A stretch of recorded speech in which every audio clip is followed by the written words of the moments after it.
Article 2, Section 3. CTET Headquarters, 2 years before Election Day. Mei Hua grunted as she pulled the suitcase off of the baggage carousel at Dulles Airport. As she had done all her life, Mei Hua had come to Washington prepared. James Olmsted, her new boss at CTET, had emailed her the organization charts of Indiana's election administration on both the state and the county levels. The charts were accompanied by dossiers of each individual bureaucrat and official that occupied each of the offices described in the organization charts. Before leaving Boston, Mei Hua had printed all the material that Olmsted had sent, perused it all, and then packed the now highlighted and dog-eared packets into her suitcase with the rest of her belongings. Additionally, the books Olmsted had sent months ago about sales and persuasion techniques were similarly well thumbed. Dozens of sales pitches had been practiced, first in front of a mirror and then on video recorded by her cell phone. From the airport, Mei Hua caught a ride to the apartment CTET had rented for her use during training. As she settled into her residence, the company car she would use while at CTET arrived. Mei Hua spent the rest of the day relaxing and trying out the new car. The next day, she would start work. When Mei Hua arrived at the office, she found Olmsted patrolling the banks of cubicles that filled the office space. The sound of office workers tapping away at their keyboards and answering phones filled the air as the boss checked on everyone's progress. He smiled at Mei Hua, who came dressed for success, in her navy blue one-button suit with the peak lapels and the stretched shirt. He couldn't tell if she was wearing makeup. Her hair was pulled back into a simple ponytail. Olmsted led her to an empty cubicle where she put down the heavy leather satchel she was lugging. "You'll have to occupy a cubicle for the time being. There aren't any offices available, but I doubt you'll notice. Most of your work is going to be in the field. So, settle in. I'll show you around." There wasn't much to see. Just an open-plan office with cubicles surrounded by glass-walled offices and a break room. Olmsted led Mei Hua around and then invited her into his own office. Spartan and utilitarian, it did not appear as if this office was a place that Olmsted spent much time. The computer monitors, quietly glowing in the bare L-shaped desk in the corner, were among the only signs that work had ever happened here. A large, flat-screen monitor dominated the wall opposite the computer desk. On a mostly bare wall near the monitor hung a plaque bearing a quotation from Theodore Roosevelt. "People don't care how much you know until they know how much you care." After seating Mei Hua on the black, armless office chair that he dragged to the middle of the room, Olmsted grabbed a rolling chair that served the desk and trundled it across the tile floor. Facing Mei Hua, he sat down to speak with her, knee to knee. "A large part of this job is building a network of relationships. Have you looked at the organization charts I've sent you?" "I memorized them." "All of them?" "Yes." "You memorized all of the org charts I sent you? How?" "I learned a technique called the memory palace from one of my tutors back in China." "So you could just tell me the name of any election official in any county in Indiana?" "Yes." Olmsted pulled his phone from its holder around his belt. He tapped a quick internet search, concealing the screen from Mei Hua. "Okay, can you tell me the name of the election board president of Vanderburgh County?" "Cheryl Tibbetts," Mei Hua answered immediately. Olmsted did another search. "How about the supervisor of elections in Marion County?" "Rosalind Stevens," said the bored-looking Mei Hua. "Okay, what about the election supervisor of Blackford County?" Olmsted posed after his next search. Mei Hua just stared at Olmsted. Instead of answering, she just crossed her arms in front of her chest. "Okay, I'll stop. I guess you've proved your point," Olmsted confessed. "But knowing the names is not enough. You have to build relationships." "How do you want me to do that?" Mei Hua posed, tilting her head and looking directly into her boss's eyes. "You'll attend various political gatherings, civic society conferences, campaign rallies, and campus events. There, you will connect with elected officials and other prominent community members. You will educate them on how our teams of civic technologists, trainers, and researchers can help them use technology to increase civic engagement in their communities." "And why should they hire us in particular?" "You'll show them how you're here to help them with career needs of every kind. For instance, you can help with fundraising for their re-election campaigns. You can find them interns from CTET's stable of talent." Mei Hua nodded as Olmsted continued. "You can also offer them good publicity. Our organization has been cultivating media personalities, Politicians who have used our services get reelected because our media contacts will write puff pieces about the decision makers who work with us. They kill negative stories about them too. Kill negative stories? How do you do that? Mei Hua asked. We do it online, Olmsted said. Journalists in the know like to coordinate their stories. They call it the narrative. As it turns out, the place where they all make sure they're saying the same things is a place online called the Journal Board. What's the Journal Board? Mei Hua asked. It's a special social media platform for journalists. Jerry Neville's people set it up 15 years ago. Do you remember when President James was running for office? Senator McLean, his opponent, tried to make a big deal about James's past flirtation with violent black radical groups. Over on Journal Board, members of the press got together to discuss their talking points for how the story would be swept under the rug. I trust that your clients in Indiana will be very pleased that you can get them that kind of service from the press. Mei Hua nodded. The journalists benefit too. Those who help out CTAT's cause are the ones who get promoted to the national news desks and who anchor the most popular television news shows. Olmsted paused for a few moments. Shifting in his seat and taking a deep breath, he then moved to the next point. And there's one more thing. Politicians love to call themselves public servants, but a huge number of them were socially awkward geeks their whole lives. Only when they start to get political power do they realize just why they have this insatiable lust to dominate the lives of others. What do you mean? Their desire for power comes from an entirely different kind of lust. Many realize that they can finally attract women by demonstrating their ability to lord their power over others. Olmsted searched for Mei Hua's reaction. When launching into this part of his speech, he expected to be met with the same icy stare that had greeted his overenthusiastic quizzing of her knowledge of Indiana's elected officials. Instead, Mei Hua just continued to regard Olmsted impassively. He continued the lecture. In 1996, the funeral of François Mitterrand, the president of France, was attended by both the politician's wife and his mistress. I think that most men entering politics do so in the hope of attaining similar success with women. Still no reaction from Mei Hua. This kind of motivation goes back to the dawn of humanity. For instance, the men from the hunter-gatherer tribe, the Yanomamo, assiduously seek out status, usually by engaging in violent conflict with their neighbors. When asked the reason for their violence by an ethnographer, the Yanomamo man straight up told him that they were fighting over women. Olmsted again examined Mei Hua's face for signs of her emotions. Finding nothing, he was finally able to ask, "You with me on all this?" "Yes." "Okay then. There is someone I want you to meet," Olmsted said. "I've scheduled a video conference call with him." Olmsted walked back to his desk and picked up his phone. "We're ready," he said before hanging up and picking up his remote. After a moment, a Chinese man's face appeared on the monitor behind Mei Hua. She hadn't noticed any cameras at first, but the man evidently saw both Mei Hua and Olmsted from his computer screen.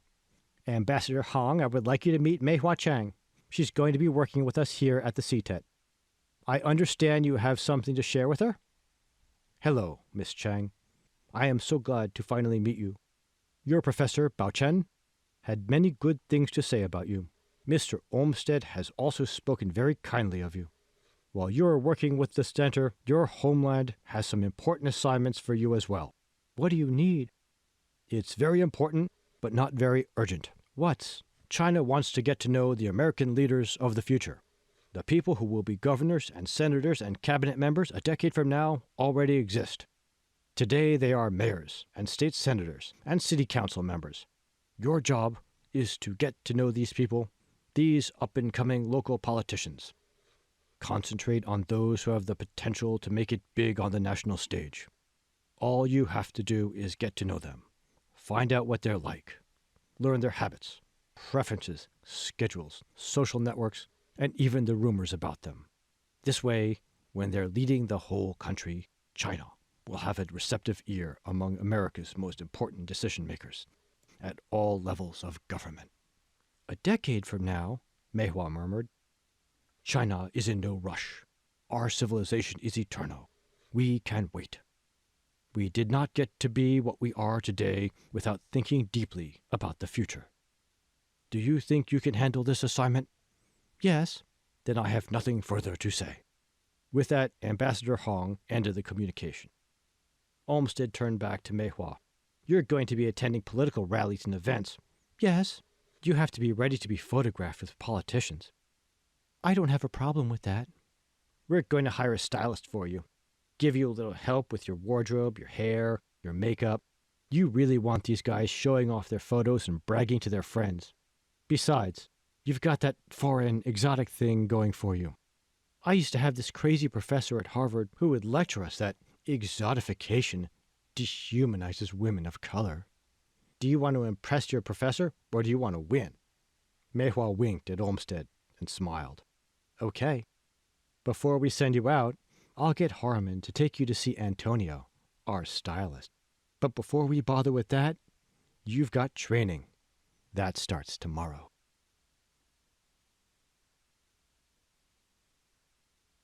Article 2, Section 4. Suburban Home, 2 years before Election Day. Whoever had shot the video evidently didn't want to get caught filming. The furtive movements of the cameraman resulted in video that shook around so much that it made it hard to see what was happening. Every few seconds, the frame settled down enough so that Olga Galanis could point out to Jonathan Hall what he was seeing. This video was taken at Wendt Logistics just after Thanksgiving, she said. Now watch this part. The video showed a semi-trailer truck that had just backed up to a loading dock. After a bit more jiggling and shaking, the video came to a focus on the driver, who had come around to the back of the truck to open the shipping compartment. Once opened, the compartment disgorged a line of people onto the loading dock. A factory worker in a bright reflective vest and a hard hat showed them where to go using broken Spanish. Before the video cut out, it focused on the interior of the shipping compartment, littered with flashlights, foodstuffs, water bottles, and bits of bedding that the passengers had evidently used during the trip. It looks like they have an entire workforce sneaking into the building, Hall remarked. I think I counted 30 of them, said Shanice. We don't know how often they transport workers in trucks this big, Olga said. Our informant told us that most of these workers were only needed for the pre-holiday rush. Often, they're brought in on smaller trucks on an as-needed basis. What must it be like crowded into those containers in the summer heat? Shanice wondered. Now, here's what we need to know. Those trucks, they came from somewhere, right? Of course. We have a pretty good idea where. For about a year, I've been hearing rumors of military transport trucks taking loads of people up I-65 and I-57 to a place near LaPorte County. So, those troop carriers, the kind with the tarp over the trailer, they're pretty unusual around there. There's no military base up there. Could it be some sort of secret base or something? No. If there were, they would have fences and checkpoints to keep people out. Hall and Shanice gave each other puzzled looks. What's even odder about the reports was that I was told that the drivers of the trucks looked distinctly unmilitary. One guy got next to one of those trucks driving north. He caught glimpses of the people inside. It wasn't military at all. They were men, women, and children. Okay, said Hall. There's another video. Watch. The next video was taken on the interstate from a car as it drove next to a water tanker truck. We've also seen quite a number of trucks like this one, delivering what must be supplies to wherever it's going. Anyway, watch what happens after we follow the truck off the exit. In the video, the car followed the truck, first onto a state road and then onto a rural road. Soon, the truck slowed to make a turn onto the road that cut through the woods. Before the car could follow the truck onto the turn, the car was approached by a young man in a black sweatshirt who had gotten off the lawn chair he was occupying to confront the driver. The driver rolled down his window to speak to the man, who didn't look completely sober. "Get out of here," said the man in the sweatshirt. Hall noticed 2 gold stripes on the man's sleeve. From near the tree line, 6 guys appeared behind the man. Before the driver could respond, the hood of the car was hit by the stone thrown by one of them. The video ended there. After this video was shot, we tried to use a drone to have a look. Let me show you what we found. The beginning of the drone video didn't show much that was of interest. The craft was simply flying over a hilly area forested with beech and oak trees. When the drone reached a clearing, the pilot began a descent. There, Among the trees stood a weather-beaten chain-linked fence. The section that drone had captured had been cut. The gap made by the cut was hardly covered over by a boulder that had been rolled into place and an assortment of branches.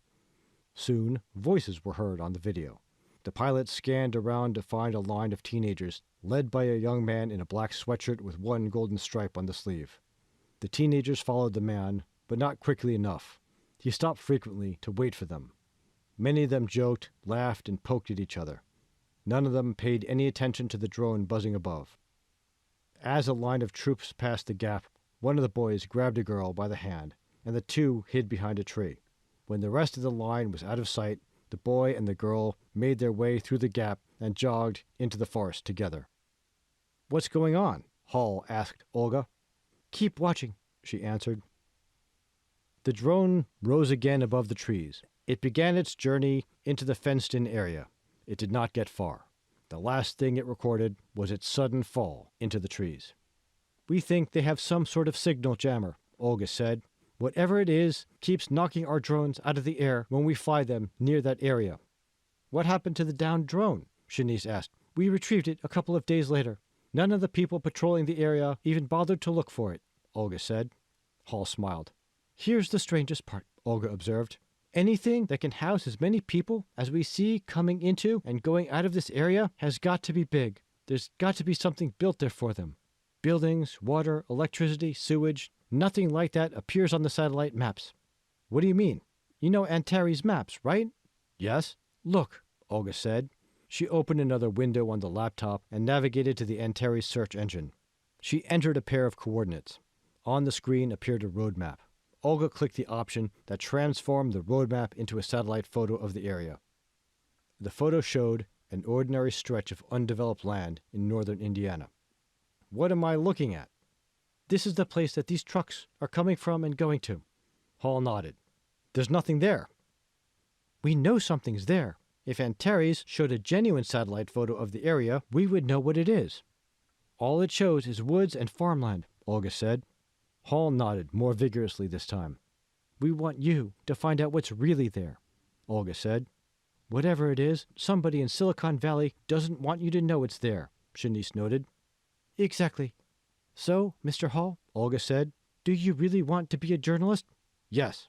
"Then I'm assigning you your next big investigation. Find out what's in those woods. Where are those trucks coming from and going to?" "Okay." "All I want you to do is to answer the 6 basic questions that journalists used to answer when they reported the news. Who, what, when, where, why, and how." "Okay," said Hall. "So we know at least some of the people being shipped out there are being shipped to factories. Shipped everywhere there's a demand for cheap labor. I bet a bunch of the big agricultural companies are getting shipments too. Whoever's housing them must be making big political donations to both parties." "Not so fast, Jonathan," Olga said. "You haven't even started investigating. I'm just asking you to find the facts. As a journalist, that's all you do. Your suspicions can help to guide what you look at. But at this point, let's just find out what's indisputably true." "What do you think I'm going to find?" "If I tell you, I risk having you dig up something that isn't there just to please me. If you do that, you'll be no better than the corporate press." Hall nodded. "You can't go into an investigation hoping to prove something. You have to find the facts and demonstrate them to the public. Can you do that?" "Yes." "Good. I knew you could. That's why I hired somebody to teach you to find your way to that place using a map and compass. You'll train with him." "What about just using GPS guidance?" "The kids guarding that area can't be bothered to do it right, but its electronic guards are always on duty. They knock down every drone we sent. It's best not to bring any electronics that send or receive signals."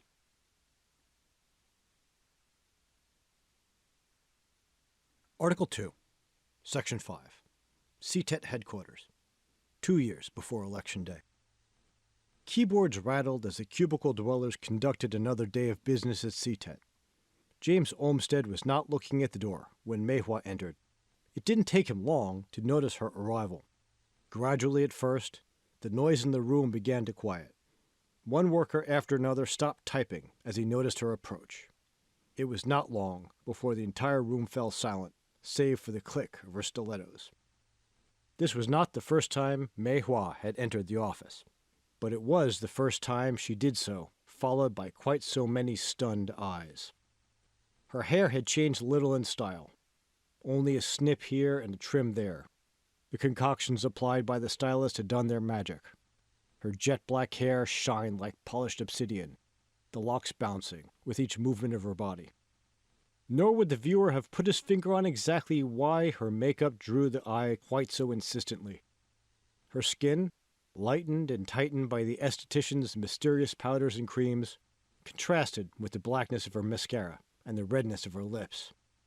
The light gray business suit she wore exposed but a little skin, nor would the viewer describe it as form-fitting, yet its designer was strategic in where the dress would cling to the contours of her figure. It would not fail to catch the viewer's eye and draw it up and down her body to where hip melted into thigh. Rather than gawp, Olmsted curtly motioned Mei Hua to his office. Once inside, Mei Hua sat primly in her customary chair as Olmsted pulled a manila folder from the safe hidden behind the plaque with the Roosevelt quote. Olmsted returned to his chair and placed the folder onto his lap and opened it. "I have the results from your operational assessment. Your performance on the bump was nearly flawless," he told her. The operational assessment was essentially a final exam for CTET operatives after training.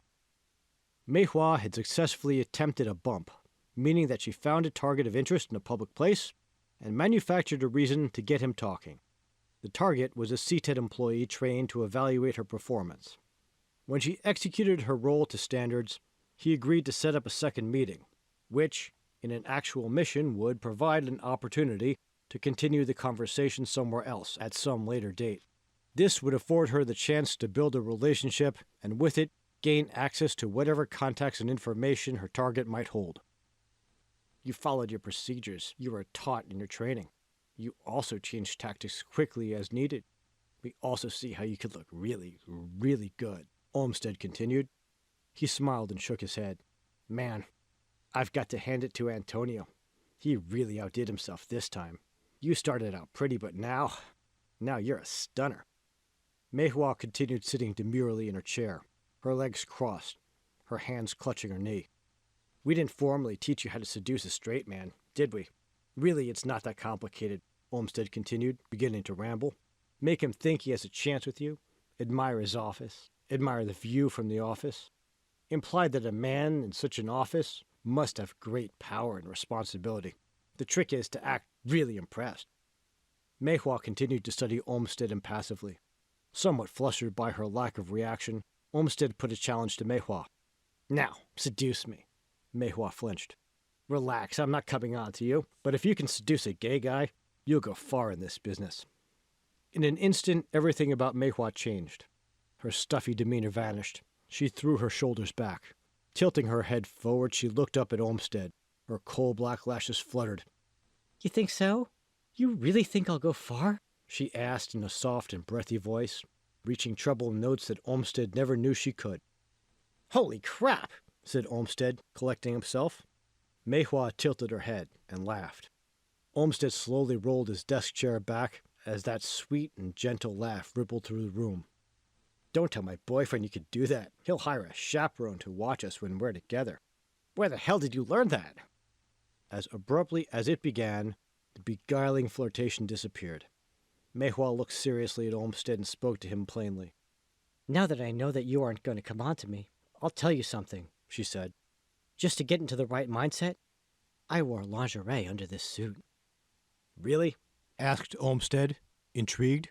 I've been wearing lingerie under my suits since you hired me, she said with icy calm. That's great, but why? So, when I need it, I'll be used to wearing it. It won't look like I'm even trying. Olmsted stared, blinking. At home, after training, I watched Marilyn Monroe films. I practiced her moves in the mirror. Then I videoed myself doing them. It's working. We have to add that to our training, Olmsted said, shaking his head. That's like a superpower. Mei Hua smiled. Nah, it's nothing. It's what any good employee would have done. Now that we know that you're ready to go, we're going to deploy you to Indiana. Go back to your desk. I'll get you your briefing materials. Olmsted dropped the folder Mei Hua had requested onto her desk. Taped inside were 2 thumb drives. Mei Hua had read digest summaries of CTET's intelligence on all of Indiana's state-level politicians. She had requested more complete information on this one politician because the access and information he held, combined with his predictable routine, suggested several promising lines of attack. The first page featured a photo of a pudgy, balding man in his mid-50s. He wore a business suit with a red tie. A U.S. flag pin adorned his left lapel. The photo was the official portrait of Indiana Deputy Secretary of State Edwin Hamilton. The next photo was the same man, leaning against the bar in a crowded pub. Without the warm lighting and gray background of the first photo, he looked somewhat tired and sickly. Next was the same digest summary she had already read, followed by a catalog of the information contained in the 2 thumb drives. The biography informed Mei Hua that the Deputy Secretary helped administer the state office responsible for maintaining state records, overseeing the state's personnel department, and overseeing state elections. The man himself was the son of Indiana Lieutenant Governor Wallace Hamilton. He studied political science at Indiana State University. His grades there were unexceptional. He attended law school at Valparaiso University and graduated right in the middle of his class. He worked in politics ever since. He golfs. He has a golden retriever. There were photographs of his Indianapolis home and surveillance photos of his wife and each of his 3 children. His wife never found out about Kirsten, his mistress. Kirsten had recently broken up with him.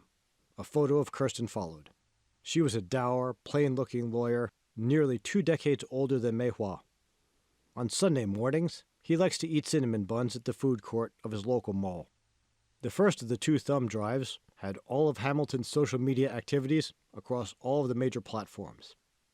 The next had his search engine inquiries as well as data from his Antares watch, the smartwatch and fitness tracker he wore. Lastly, there were reports summarizing further information gleaned from other informants, including his likes, dislikes, and habits. Mei Hua's mission was clear: make contact with Indiana politicians, starting with Edwin Hamilton. She planned to exploit all targets of opportunity in her efforts to gather useful information from potential sources. From James Olmsted to Bao Chen. Subject: the new one. Bao: you do it every damn time, don't you? Every one that you send me is better than the last. But this one is on another level altogether. Jim.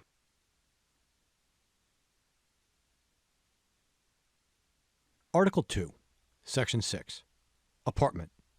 Indianapolis suburbs. 2 years before Election Day. Jonathan Hall brushed the residue of soil and leaves off his pants before pushing the key into the lock.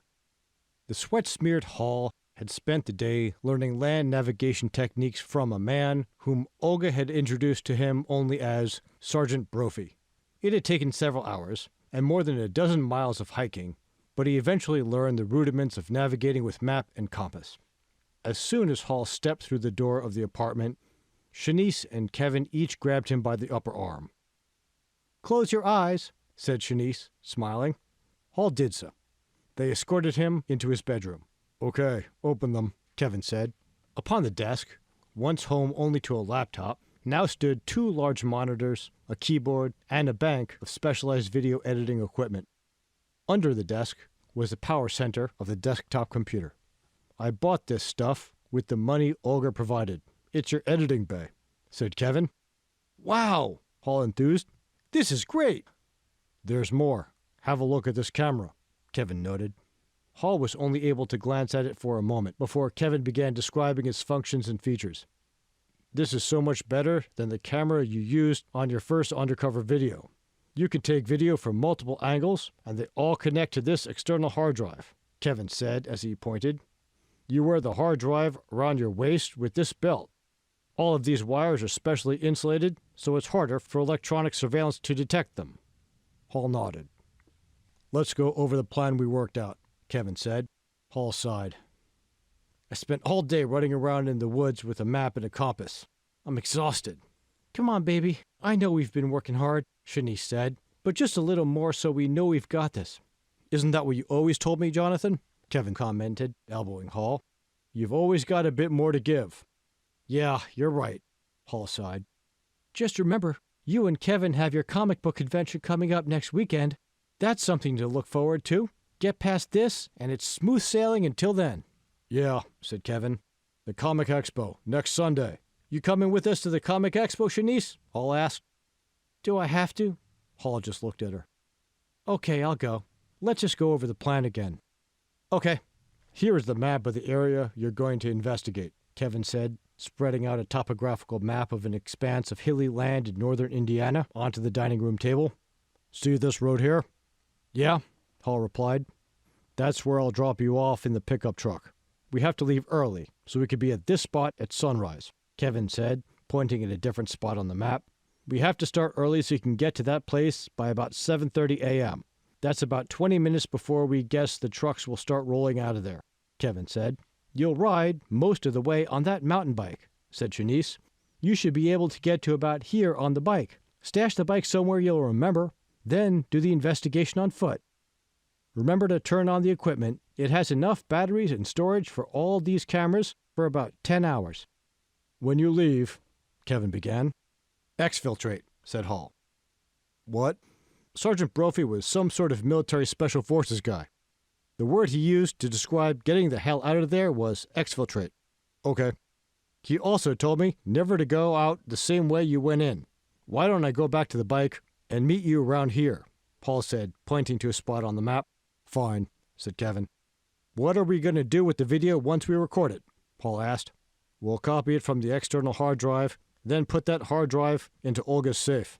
Why not put them onto the cloud? Shanice asked. The cloud is another way of saying putting it on someone else's hard drive, Kevin explained. We want full control over our data. I'll take the copy and edit it here, on this new editing bay, huh? Hall said with a slight smile. Exactly, said Shanice. From there, it will reach the world.